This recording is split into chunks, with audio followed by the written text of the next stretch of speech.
Breaking news, U.S. figure skating team member Spencer Lane's haunting final post from inside doomed plane. A member of the U.S. figure skating team shared a photo from inside a doomed American Airlines plane shortly before it crashed in Washington, D.C. Spencer Lane, 26, uploaded the photo around 7 p.m. Eastern Time Wednesday, which appeared to show the jet taxiing on the runway at Wichita Airport in Kansas before it took off for its final flight. He captioned it ICT-DCA, the codes for Wichita Dwight D. Eisenhower National Airport and Ronald Reagan Washington National Airport. Other members of the American figure skating team who were expected at the next Winter Olympics were also on board the plane. They were returning home to the D.C. area after attending a national development camp for young skaters in Kansas. Russian figure skaters Yevgenia Skiskova and Vadim Naumov are also believed to have been on the plane. Their Team USA figure skater son Maxim, 23, was at the Wichita camp, although it is unclear if he was also on the fateful flight. Flight 5342, which had 64 people aboard, collided with a U.S. Army Black Hawk helicopter as it made its final approach to Reagan Airport after 9 p.m. Eastern Time. It split in two and plunged into the icy Potomac River.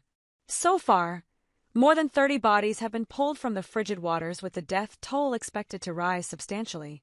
The Black Hawk was on a training sortie, with experts questioning why it flew towards the American Airlines American Eagle jet. The crash occurred in some of the most tightly controlled and monitored airspace in the world, just over 3 miles south of the White House and the U.S. Capitol. Less than 30 seconds before the crash, an air traffic controller asked a helicopter if it had the arriving plane in sight. The controller made another radio call to the helicopter moments later. PAT-25 passed behind the CRJ. There was no reply. Seconds after that, the two aircraft collided. The plane's radio transponder stopped transmitting about 2,400 feet short of the runway, roughly over the middle of the Potomac. Authorities are conducting a massive search and rescue operation. Inflatable boats were launched into the river, and first responders set up light towers from the shore to illuminate the area. Helicopters from law enforcement agencies across the region also flew over the scene in a methodical search for bodies and survivors. Fatal crashes of commercial aircraft in the U.S. have become a rarity. The last was in 2009 near Buffalo, New York. All 45 passengers and the 4 crew members were killed when the Bombardier DHC-8 propeller plane crashed into a house. 1 person on the ground also was killed.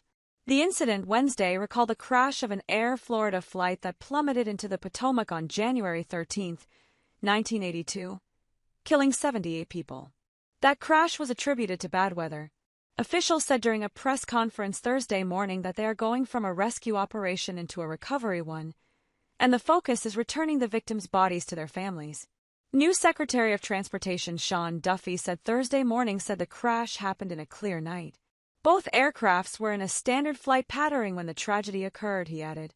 Safety is our expectations.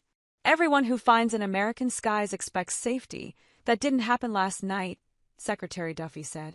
I know President Trump and his administration. We will not rest until we have answers.